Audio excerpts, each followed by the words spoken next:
A'udzu billahi minasy syaithanir rajim. Bismillahirrahmanirrahim. Wa ma khalaqatul jinna wal insa illa liya'budun.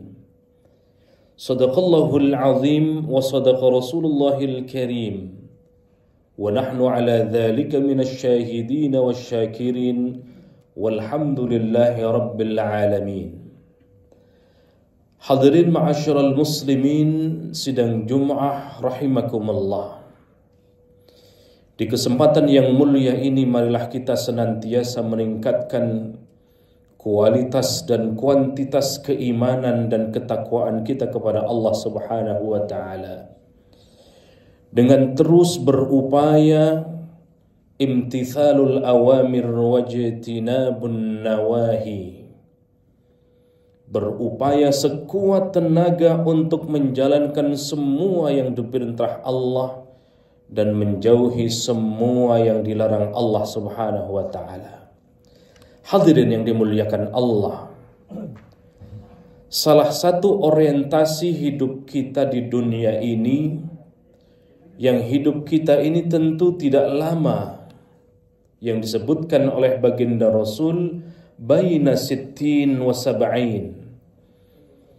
Hidup kita di dunia ini antara 60 sampai 70 tahun saja.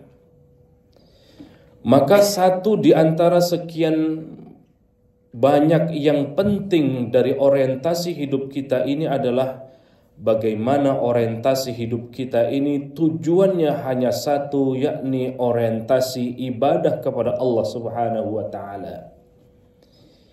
Inilah yang dipesankan oleh Allah yang sebagaimana tadi khatib sampaikan, wa ma khalaqatul jinna wal insa illa liya'budun. Allah berpesan di ayat ini, tidaklah aku ciptakan, kata Allah, jin dan manusia illa liya'budun, kecuali penciptaan jin dan manusia itu hanya satu misinya, kata Allah, yakni misi ibadah kepada Allah Subhanahu wa taala. Maka oleh karena itu apapun profesi kita, dari yang tertinggi jabatan presiden, pembantu presiden, menteri, para wakil menteri, sampai tingkat terendah RT, RW, bahkan kita semua, pastikan hidup kita berorientasi ukhrawi, orientasi ibadah kepada Allah Subhanahu wa taala. Hadirin yang dimuliakan Allah Subhanahu wa taala, inilah yang dalam tradisi kitab-kitab hadis, urutan pertama yang ditulis oleh para ahli hadis selalu ditempatkan niat sebagai hadis yang urutan pertama. Kata Nabi, innamal a'malu bin niyat wa innama likulli imri'im ma nawa. Segala sesuatu itu bergantung kepada niatnya. Maka luruskan niat. Orientasi hidup kita ini bukan hidup selamanya di dunia, tidak ada. Karena Allah berpesan kepada kita, kullu nafsin dha'iqatul maut. Setiap yang bernyawa pasti akan mengalami kematian. Karena kita pasti akan mengalami kematian, maka hidup di dunia ini adalah sebagai mazra'atul akhirah, tempat bercocok tanam dalam rangka menuju persiapan, menuju tempat kampung abadi. Kampung abadi itu adalah kampung akhirat. Ini juga yang ditegaskan oleh Allah di dalam surah Al-Isra. Allah menegaskan kembali kepada kita, in ahsantum li anfusikum wa in asa'tum falaha. Kalau kita menanam biji kebaikan, maka kebaikan-kebaikan pula yang akan kita tuai. Wa in asa'tum falaha. Sebaliknya kata Allah, jika kita menanam biji-biji permusuhan, biji-biji keburukan, biji-biji syaitaniyah, biji-biji permusuhan, maka itu pula yang akan kita petik nanti di akhirat.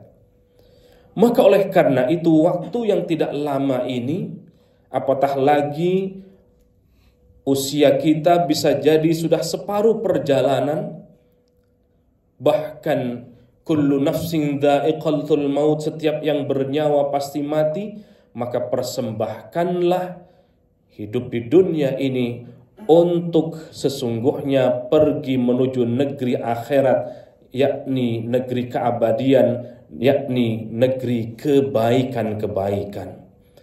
Maka pastikan semua langkah kita, ucapan kita, perbuatan kita, qaulan au fi'lan au taqriran au sifatan, ucapannya, tindakannya, perbuatannya, takrirnya, ketetapannya, tindak tanduknya, semua kita pastikan dalam rel kebaikan.